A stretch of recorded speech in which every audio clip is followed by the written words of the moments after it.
ये पार्ट 5 है पॉलिटी की वीडियो का, जो है हिस्टोरिकल बैकग्राउंड। चैप्टर फर्स्ट जो है हिस्टोरिकल बैकग्राउंड, उसका पार्ट 5 है। पहले हमने सोचा था कि 4 ही पार्ट आएंगे, लेकिन वो वीडियो थोड़ी लंबी हो रही थी, तो इसलिए हमने इसका पार्ट 5 बना दिया। इसमें सिर्फ 2 टॉपिक हैं, एक 1935 का एक्ट आएगा और एक 1947 का। फिर ये चैप्टर कुछ हद तक ख़त्म हो जाएगा। ठीक है, चलिए 1935 का एक्ट पढ़ते हैं। इसमें क्या था, इसमें the act mark the second milestone towards a completely responsible government in India. इसके बाद जो है कम्प्लीटली रिस्पॉन्सिबल गवर्नमेंट इंडिया में इंट्रोड्यूस हो गई। It was lengthy and detailed document having 321 section और एंड 10 शेड्यूल्स। मतलब ये एक तरीके से ना बहुत हद तक कॉन्स्टिट्यूशन का, मतलब बोलते नहीं, मिनी कॉन्स्टिट्यूशन की तरह था ये। मतलब इसको बहुत डिटेल्ड इसमें जो है डॉक्यूमेंट्स जो हैं उनको इंक्लूड किया गया, और इसमें टोटल जो है 321 सेक्शंस थे। फीचर क्या थे इस एक्ट के? It provided for the establishment of an all India federation consisting of provinces and princely state as unit. मतलब इन्होंने क्या करा, एक federation of all India federation का गठन किया, जिसमें जो प्रोविंसेस और प्रिंसली स्टेट जो हैं वो एक तरीके से रहेंगी, एक यूनिट बन के। The act divided the power between the central and unit in terms of 3 list. फिर इसमें क्या करा गया कि सेंट्रल और स्टेट लिस्ट करके फेडरल लिस्ट, मतलब और central and in terms of 3 list, federal list, provincial list and the concurrence list. जैसे आज में होता है क्या, सेंट्रल लिस्ट होती है, फिर स्टेट लिस्ट है और कंकरेंट लिस्ट है। तो उस टाइम पे क्या था, फेडरल लिस्ट थी, प्रोविंशियल लिस्ट थी और कंकरेंट लिस्ट थी।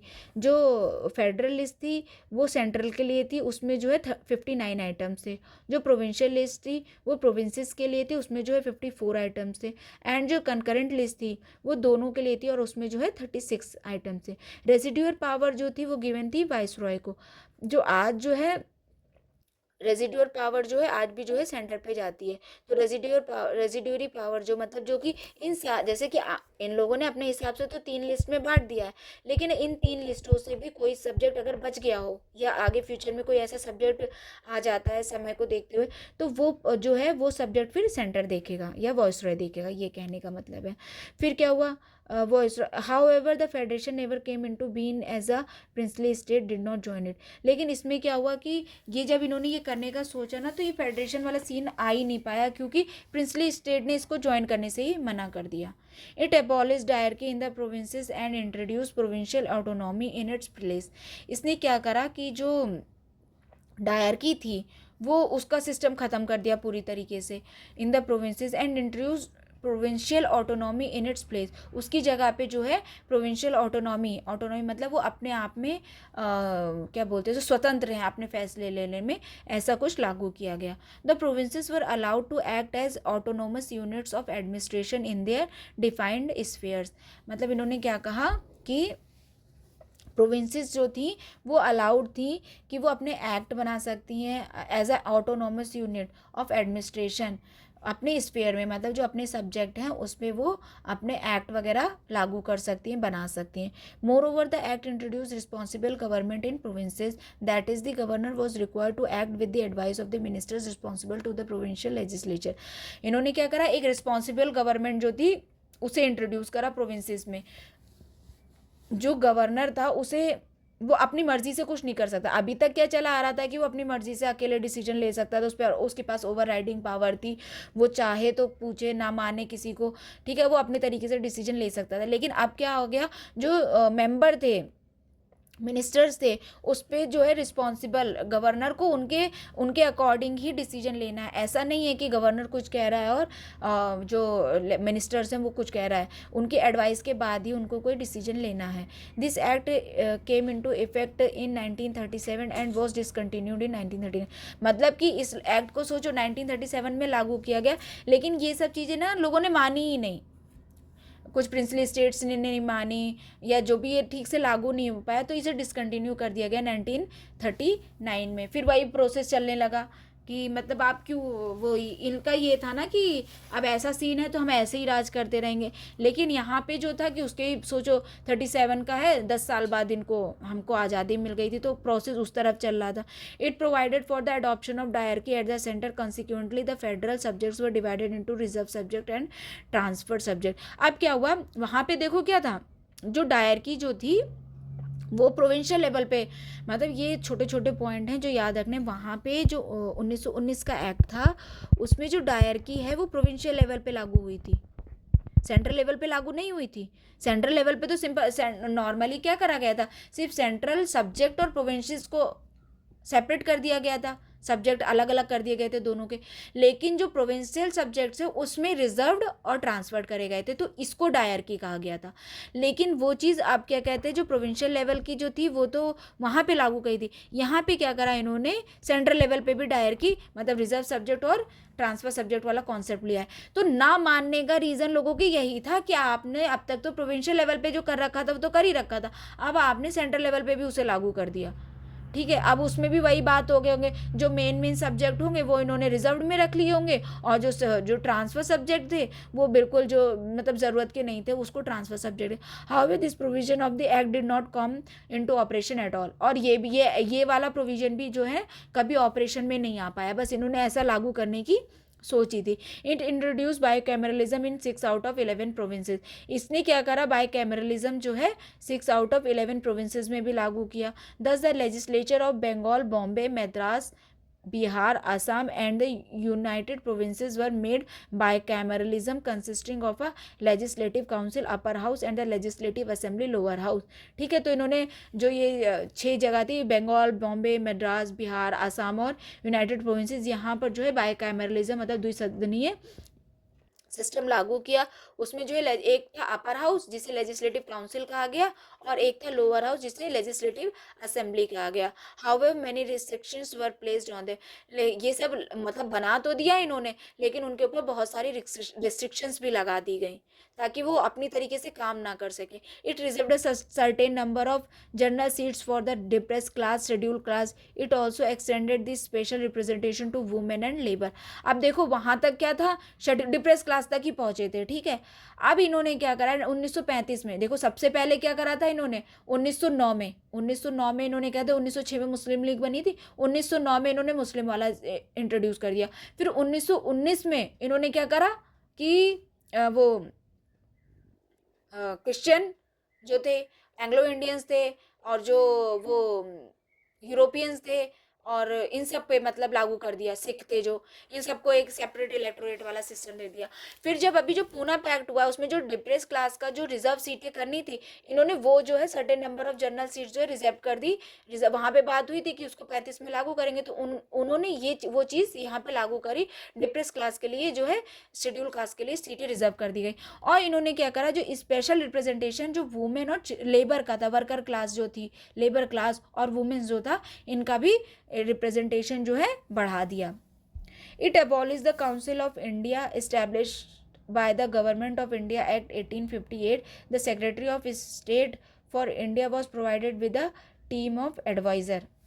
अब क्या था, जो काउंसिल ऑफ इंडिया बनी थी उसको एबॉलिश कर दिया। 1858 में इन्होंने एक बॉडी बनाई थी काउंसिल ऑफ इंडिया करके, उसको जो है इस एक्ट में जो है एबॉलिश कर दिया गया। और जो सेक्रेटरी ऑफ स्टेट था इंडिया का, उसको क्या करा गया, एक टीम ऑफ एडवाइजर जो है प्रोवाइड की गई, जो कि काम करेगा उस मतलब दोनों मिलके काम करेंगे। It extended franchise about 14% of the total population got the voting right.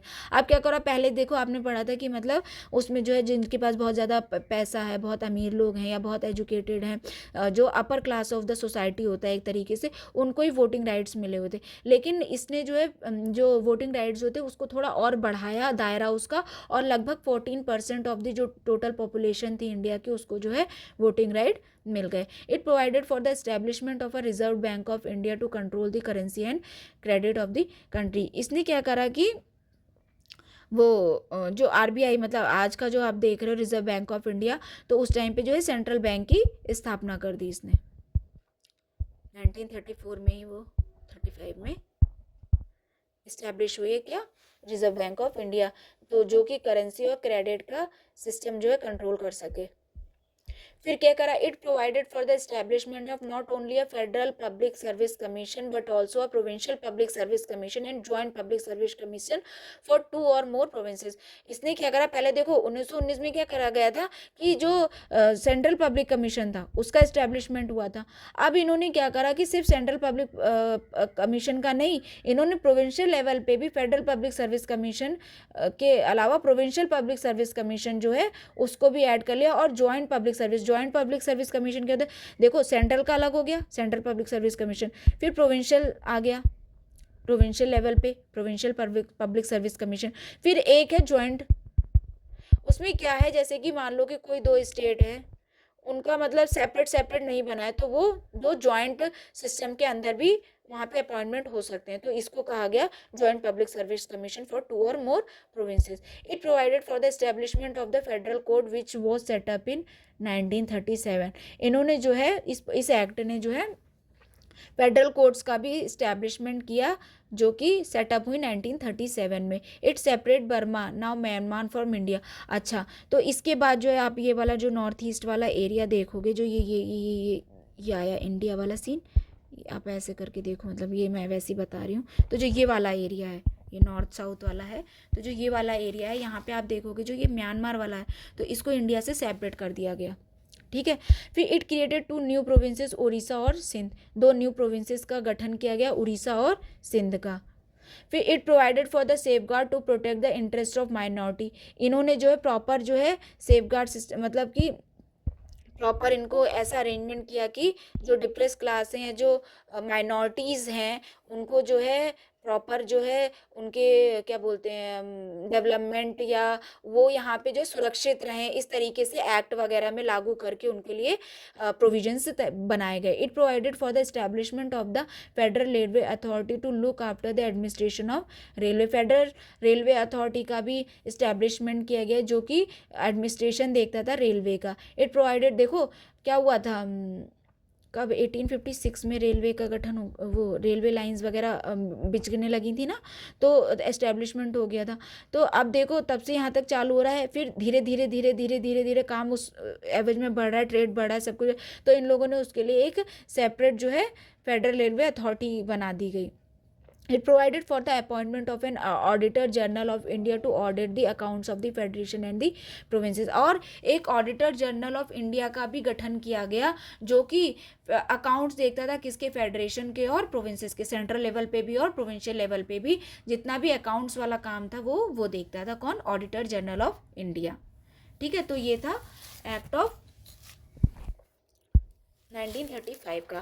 अब एक लास्ट एक्ट बचा है हमारा जिसे बोलते हैं इंडियन इंडिपेंडेंस एक्ट 1947 का। इसमें क्या हुआ, ये फरवरी 1947 में ब्रिटिश प्राइम मिनिस्टर जो थे क्लेमेंट एटली, उन्होंने डिक्लेयर करा that the British rule in India would and by the June 30। इन्होंने 20 फरवरी को ये अनाउंसमेंट किया कि हम जो है मतलब कि जो ब्रिटिश रूल है इंडिया पर वो जो है 30 जून 1948 को ख़त्म हो जाएगा। After which the power would be transfer to responsible Indian hands, responsible hand में ट्रांसफ़र हो जाएगी जो पावर है। The announcement was followed by the agitation by the Muslim League demanding partition of the country. ये अनाउंसमेंट कब किया गया, क्योंकि जो मुस्लिम लीग थी वो लगातार पीछे मतलब पड़ी हुई थी, या लगातार ये डिमांड कर रही थी कि उन्हें जो है सेपरेट मतलब कि सेपरेट नेशन का डिमांड जो थी डिवाइड करने का, वो लगातार करते हुए इन्होंने इस बात को मान लिया और इन्होंने कहा कि ठीक है 30 जून को हम जो है देश को एक तरीके से क्या खाली कर देंगे और जो है यहाँ की सत्ता जो है इंडियंस के हाथ में सौंप के चले जाएंगे। फिर क्या हुआ, again on 3 June 1947 the British government made it clear that my constitution that any constitution framed by the constituent assembly of India formed in 1946 cannot apply to those part of the country which were unwilling to accept it। फिर इन्होंने क्या करा कि इन्होंने 3 जून 1947 को एक और announcement करा कि जो कॉन्स्टिट्यूशन बना है 1946 में, देखो ये 47 की बात हो रही है, जो भी कॉन्स्टिट्यूशन वाला है बनने की जो प्रक्रिया हुई है कॉन्स्टिट्यूशन असेंबली द्वारा 1946 में, वो उसके जो प्रोविजन है वो उस जगह पे लागू नहीं होंगे जो लोग या जो प्रोविंसेस इंडिया को मतलब कि एक तरीके से इंडिया में ज्वाइन नहीं होना चाहती हैं, तो वहाँ पर उसके जो प्रोविजन है वो ज़बरदस्ती लागू नहीं होंगे, वो चाहें तो अलग रह सकते हैं। On the same day June 1947 में Lord Mountbatten the viceroy of the India put for the partition plan known as the Mountbatten plan. मतलब कि फिर उसी दिन जो है 3 जून 1947 को जो लॉर्ड माउंटबेटन थे the viceroy of India put forth the partition plan known as the Mountbatten plan, उन्होंने एक माउंटबेटन प्लान जो था उसको जो है सामने लगा रखा। The plan was accepted by the Congress, plan जो है कांग्रेस ने भी एक्सेप्ट कर लिया और मुस्लिम लीग ने भी एक्सेप्ट कर लिया। Immediate effect was given to the plan by enacting the Indian Independence Act 1947, मतलब जो सेपरेट करने का, डिवाइड करने का इंडिया को जो प्लान माउंटबेटन द्वारा रखा गया उसको मुस्लिम लीग और कांग्रेस ने दोनों ने एक्सेप्ट कर लिया, और उसी दिन से जो है मतलब ये इंडिपेंडेंस इंडियन एक्ट को लागू करने की घोषणा कर दी गई। उसके बाद क्या हुआ, इसके फीचर्स क्या थे एक्ट के। It ended the British rule in India and declared India as a independent of sovereign state from August 15 1947। मतलब इसने क्या करा कि उसी दिन से जो है वही देश आज़ाद हो गया और ब्रिटिश रूल जो है एंड हो गया। कब? 15 अगस्त 1947 से। It provided for the partition of India and creation of 2 independent dominion of India and Pakistan with the right to secede from the British Commonwealth. अच्छा, डोमिनियन की बात क्या है कि यहाँ पे जो इंडिया को डोमिनियन कहा गया और पाकिस्तान को भी, मतलब क्या देखो 1947 में जब ये आज़ाद हुआ तो उस टाइम पे कुछ प्रोसीजर बाकी थे, कुछ कार्रवाइयाँ चल रही थी, हमारा कॉन्स्टिट्यूशन बन ही रहा था। पाकिस्तान भी उस टाइम पे अपना समेटने की कोशिश, अपने हिसाब से देश चलाने की पूरी कोशिश, तो अभी भी ये था कि मतलब वो बात अलग है कि हम अपने डिसीजन लेंगे, हम पे कोई थोप नहीं सकता और हम सोवरेन हैं, अपने आप में इंडिपेंडेंट हैं, लेकिन फिर भी एक तरीके से क्या है कि जो वॉइसरॉय थे वो थे उस टाइम तक, ठीक है। तो इसने क्या करा कि 2 स्टेट में पार्टीशन कर दिया इंडिया का, एक को इंडिया बना दिया और एक को पाकिस्तान बना दिया, मतलब 2 इंडिपेंडेंट डोमिनियन क्रिएट हो गई, इंडिया और Pakistan. It abolish the office of viceroy and provided for each dominion a governor general. इसने क्या करा, जो ऑफिस ऑफ वॉइसरॉय क्रिएट हुआ था, कब हुआ था? 1958 में। उससे अब पूरी तरीके से जब रूल खत्म हो रहा है तो वॉइसरॉय भी खत्म ही हो जाएगा, वो ऑफिस भी खत्म हो जाएगा। और उन्होंने क्या करा कि गवर्नर जनरल जो है दोनों पाकिस्तान के लिए भी और इंडिया के लिए भी अपने अपने गवर्नर जनरल अपॉइंट किए गए थे, British king on the advice of the dominion cabinet. मतलब कि यहाँ से उन पर ब्रिटिश जो किंग थे उनको एक तरीके से याचना की गई कि आप ही जो है अपॉइंटमेंट कर दीजिए यहाँ के जो है गवर्नर जनरल का। तो और वो लेकिन कौन होंगे ये यही डिसाइड करेंगे, वो डिसाइड नहीं करेंगे, वो पाकिस्तान और इंडिया खुद डिसाइड करेंगे कि यहाँ के गवर्नर जनरल कौन होंगे, बस उनका अपॉइंटमेंट वो लोग कर देंगे एक तरीके से। तो government in Britain was to have no responsibility with respect to government of India और पाकिस्तान। और गवर्नमेंट ऑफ जो वो था ब्रिटेन का जो गवर्नमेंट थी वो जो है, या वहाँ के जो किंग और क्वीन थे उनकी कोई रिस्पॉन्सिबिलिटी नहीं होगी गवर्नमेंट ऑफ इंडिया और पाकिस्तान के लिए, मतलब कि ये अपने अपने हिसाब से स्वतंत्र और सोवरेन है। It empowered the constituent assembly of the 2 dominion to frame and adopt any constitution for their respective nations and to repeal any act of the British parliament including the independence act itself. मतलब इसने क्या करा, इस act ने दोनों जो India था और जो पाकिस्तान था दोनों को मतलब ये राइट दे दिया कि आप अपने अपने कॉन्स्टिट्यूशन असेंबली इस्टेब्लिश कर सकते हो और वो कॉन्स्टिट्यूशन असेंबली अपना अपना कॉन्स्टिट्यूशन तैयार कर सकती है।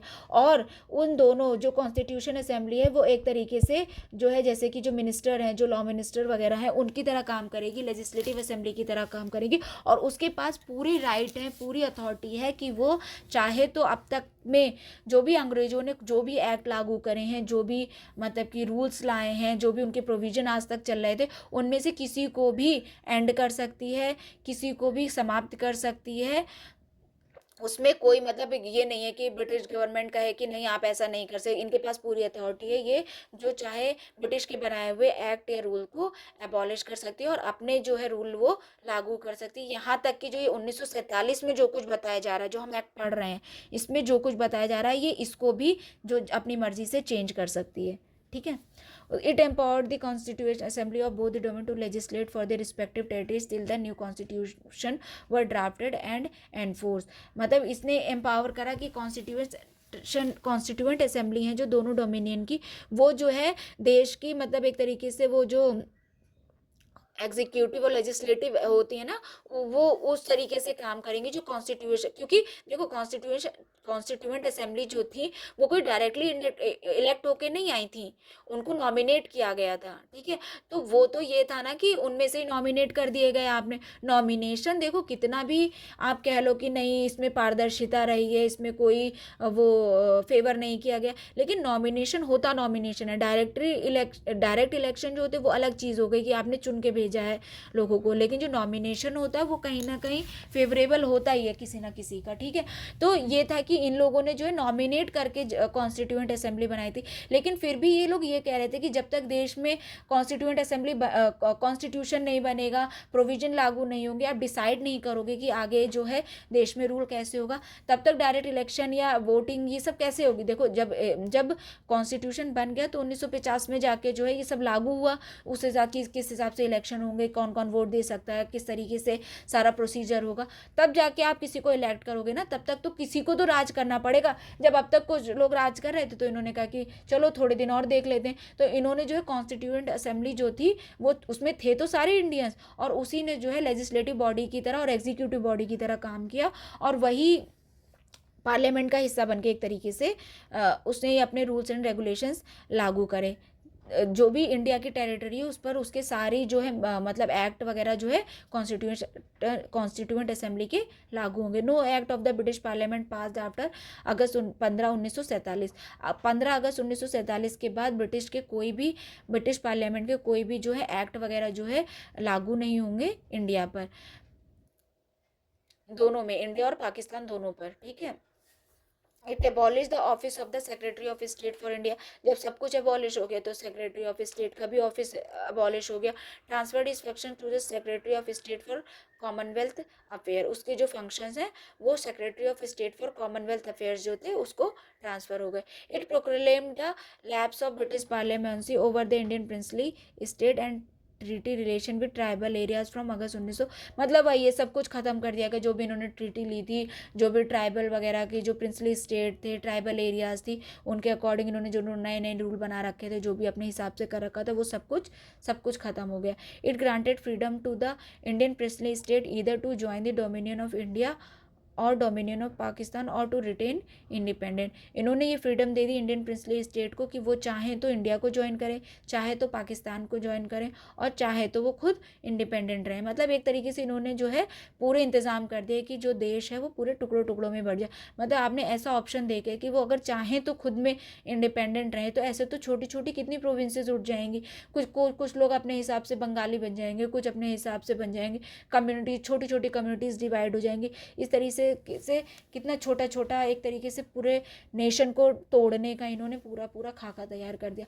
It provided for the governance of each of the dominion and provinces by government of India Act 1937 till new constitution were 1935 till new constitution were framed। इन्होंने क्या करा कि it provided the governance of each dominion and princely provinces bye the government of Indian act. मतलब इन्होंने कहा कि जब तक और नए रूल्स नहीं आते तब तक हम 1935 के जो एक्ट हैं वो लागू रहेंगे, आप उस हिसाब से जो है न्यू कॉन्स्टिट्यूशन को फ्रेम करिए।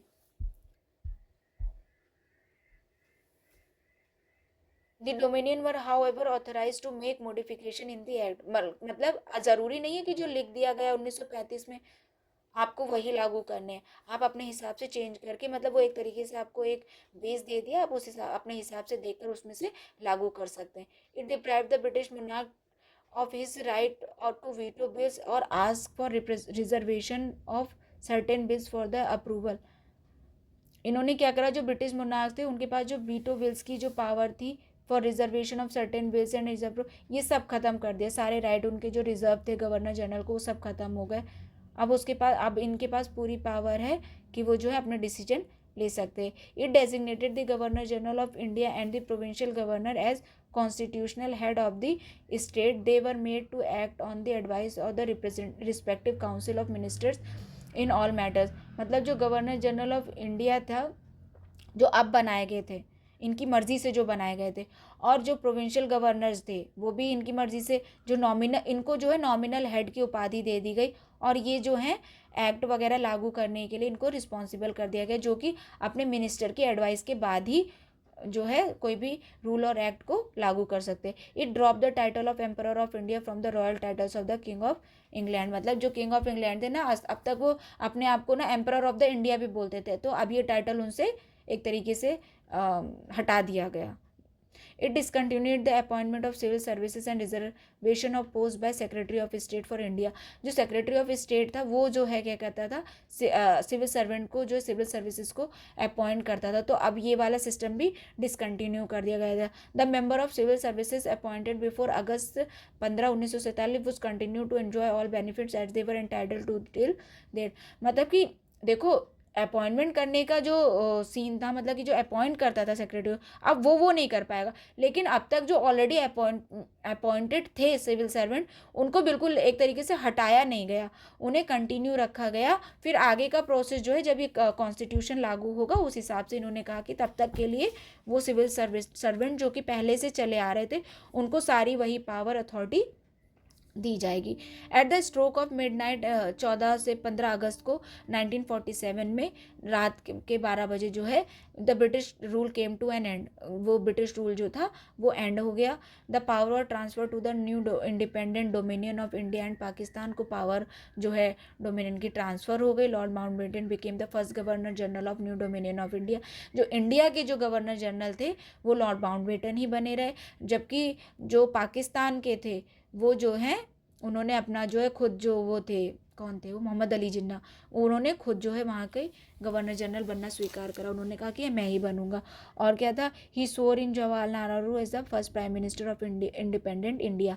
जो जवाहरलाल नेहरू जो थे वो फर्स्ट प्राइम मिनिस्टर बने इंडिपेंडेंट इंडिया के। The constituent assembly of India formed in 1946 became the parliament of Indian dominion. और जो कॉन्स्टिट्यूएंट असेंबली जो नॉमिनेटेड करी गई थी वो जो है 1946 की में जो अपॉइंटमेंट हुआ था वो पार्लियामेंट जो है घोषित कर दी गई इंडियन डोमिनियन के। The member of both the interim government 1946 and first cabinet of the independent India 1947 are mentioned. अच्छा, अब जो है कुछ ये जो है फर्स्ट कैबिनेट जो था आफ्टर इंडिपेंडेंस, ये और जो एक इंटरिम गवर्नमेंट थी उसके जो है अलग अलग मेंबर्स जो है वो करे गए, अपॉइंट किए गए। तो ये हम जो है अब नेक्स्ट वीडियो में देखिए। अब तक जो ये 5 जो पार्ट आए हैं इसमें जो हिस्टोरिकल बैकग्राउंड जो था वो सारा पूरा हो चुका है, ठीक है। अब जो ये जो छुटपुट टॉपिक है जैसे कि इंटरिम गवर्नमेंट हो गया या first cabinet of the independent India वाला सीन हो गया, तो ये बस 2 से रह गए, तो मैं ये अभी जल्दी जल्दी करवा देती हूँ। देखो यहाँ पे क्या है, इंटरिम गवर्नमेंट पहले मैं करती हूँ first cabinet after independence India का, ये इंपॉर्टेंट है। देखो जवाहरलाल नेहरू जो थे इन्हें बनाया गया prime minister of external affairs, Commonwealth relation, scientific research का, ठीक है। जो सरदार वल्लभ भाई पटेल थे, ये सारे कुछ याद करने हैं क्योंकि ये मैच करने को आ जाते हैं स्टेट पीसीएस वगैरह में और यूपीएससी में भी स्टेटमेंट दे के आपसे पूछ सकते हैं। तो ये सरदार वल्लभ भाई पटेल जो थे इन पे home ministry I, information and broadcasting वगैरह वाला जो था वो आया। उसके बाद जो थे डॉक्टर राजेंद्र प्रसाद थे, ये फूड एंड एग्रीकल्चर मिनिस्टर बने। मौलाना अब्दुल कलाम आज़ाद जो थे ये जो है एजुकेशन मिनिस्टर बने। डॉक्टर जॉन मथाई जो थे ये रेलवे और ट्रांसपोर्ट के बने। फिर डॉक्टर आर के शमुगम जो थे चेट्टी ये फाइनेंस के बने, ठीक है। फिर बी आर अम्बेडकर जो थे वो लॉ के बने। जगजीवन राम जो थे ये लेबर मिनिस्टर बने। सरदार बलदेव सिंह जो थे ये डिफेंस के बने। राजकुमारी अमृत कौर जो थी ये हेल्थ के बने। CH भाभा जो थे ये कॉमर्स के बने। रफ़ी अहमद किदवई जो थे ये कम्युनिकेशन के बने। डॉक्टर श्यामा प्रसाद मुखर्जी जो थे वो इंडस्ट्रीज़ और सप्लाईज़ के बने, इंडस्ट्रीज़ और सप्लाईज़ के बने। फिर जो VN गडकरी थे वो वर्क, माइन और पावर के बने। ये थे फर्स्ट कैबिनेट आफ्टर इंडिपेंडेंस। ऐसे ही एक इंटरिम का भी टेबल दे रखा है, अगर आप लोग उसको देखेंगे, ठीक है। तो ये टेबल 1.1 है, अगर उसमें से देखो, वरना मैं आपको बता देती हूँ एक तरीके से। जो मतलब कि ये तो था कि फर्स्ट कैबिनेट जो बने हैं, एक इंटरिम गवर्नमेंट जो बनी थी जो कॉन्स्टिट्यूएंट असेंबली के टाइम पे जो हुआ था उसमें एक इंटरिम गवर्नमेंट का अपॉइंटमेंट हुआ था। तो उसके अकॉर्डिंग क्या थे, जो जवाहरलाल नेहरू था वो तो जवाहरलाल नेहरू थे वो तो थे क्या, वाइस प्रेसिडेंट थे। जो सरदार वल्लभ भाई पटेल बने वो भी यही थे, होम मिनिस्टर और इंफॉर्मेशन के। फिर जो फूड एंड एग्रीकल्चर के थे वो डॉक्टर राजेंद्र प्रसाद ही थे, ठीक है।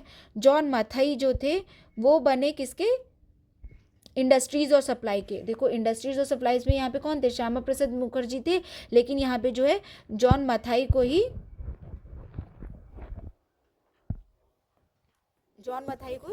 ये वाला दे दिया गया, इंडस्ट्रीज एंड सप्लाईज वाला। और कहते जगजीवन राम को जो है लेबर दिया गया, ये पहले से ही लेबर में थे, मतलब ये बाद में भी लेबर में बने और ये इस टाइम पे भी लेबर में थे। फिर सरदार बलदेव सिंह जो थे, देखो यहाँ पे थे ना ये सरदार बलदेव सिंह जी, ये डिफेंस में थे, यहाँ पर पहले भी ये डिफेंस में ही थे, पहले ये लेबर में थे, पहले ये डिफेंस में थे। जगजीवन राम पहले भी लेबर में थे और बाद में भी लेबर में हुए। सरदार बलदेव सिंह जो है पहले भी डिफेंस में थे और बाद में भी डिफेंस में हुए। फिर उसके बाद है CH भाभा जो थे, ये वर्क माइन और पावर के हो गए। वर्क माइन पावर में यहाँ जो VN गडगिल थे पहले, ये पहले जो थे VN गडगिल थे और बाद में जो है कौन हो गए, सॉरी पहले जो थे वो CH भाभा थे। इंटरिम गवर्नमेंट क्योंकि पहले की है, CH भाभा जो थे वो पहले जो बने थे इंटरिम गवर्नमेंट के टाइम पे वर्क एंड माइन के थे, लेकिन बाद में जब फर्स्ट कैबिनेट बना तो VN गडगिल हो गए। फिर लियाकत अली जो थे वो फाइनेंस के थे पहले।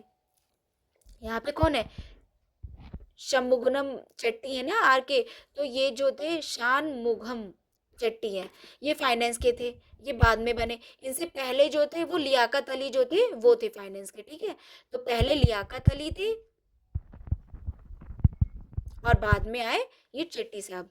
उसके बाद कौन है, अब्दुल राब निश्तार, ये पोस्ट और एयर के थे। कौन, अब्दुल राब और निश्तार, ये थे पोस्ट और एयर के। ऐसी पहले कोई जो है मतलब ऐसा बाद में कोई डेजिग्नेशन बनाया नहीं गया, ये जो है इसके मिनिस्टर थे अब्दुल राब निश्तार। फिर एक असफ अली थे, वो रेलवे और ट्रांसपोर्ट के बने। पहले ही देखो असफ अली जो थे वो बने रेलवे और ट्रांसपोर्ट के, ये पहले थे। उसके बाद जो है जॉन मथाई बने, ठीक है। तो पहले कौन थे, असफ अली थे, उसके बाद जॉन मथाई आए। फर्स्ट कैबिनेट में जॉन मथाई थे और जो इंटरिम गवर्नमेंट थी उसमें असफ अली थे। फिर C राजगोपालाचारी जो थे वो एजुकेशन और आर्ट के थे। यहाँ पे देखो क्या, मौलाना अब्दुल कलाम आज़ाद आ गए बाद में, इनसे पहले जो थे वो C राजगोपालाचारी जो थे वो थे। फिर आया क्या, एक चुंद्रीगर करके थे, ये कॉमर्स के। यहाँ पे देखो बाद में जो है CH भाभा हो गए। CH भाभा पहले किस में थे, CH भाभा पहले वर्क माइन वाले में थे, लेकिन इनको बाद में जो है मिनिस्ट्री चेंज कर दी गई और इनको दे दिया गया कॉमर्स। और जो वर्क एंड माइंस में जो थे, सॉरी कॉमर्स में जो थे, कॉमर्स में कौन थे पहले, चुंद्रीगर। फिर गजनफर अली खां जो थे वो हेल्थ में थे। यहाँ पे हेल्थ में कौन है, राजकुमारी अमृत कौर है, इनसे पहले जो थे वो थे गजनफर अली खान। फिर जोगेंद्र नाथ मंडल जो थे वो लॉ के थे। यहाँ पे जो है BR अम्बेडकर बन गए हैं बाद में, पहले जो थे जोगेंद्र नाथ मंडल थे, ठीक है। तो इस तरीके से ये इंटरिम गवर्नमेंट और जो फर्स्ट कैबिनेट था वो भी कंप्लीट हुआ। यहाँ पे ये चैप्टर पूरी तरीके से कंप्लीट हो गया। अब हम जो है सेकंड चैप्टर जो है स्टार्ट करेंगे, मेकिंग ऑफ द कॉन्स्टिट्यूशन, ठीक है। Thank you.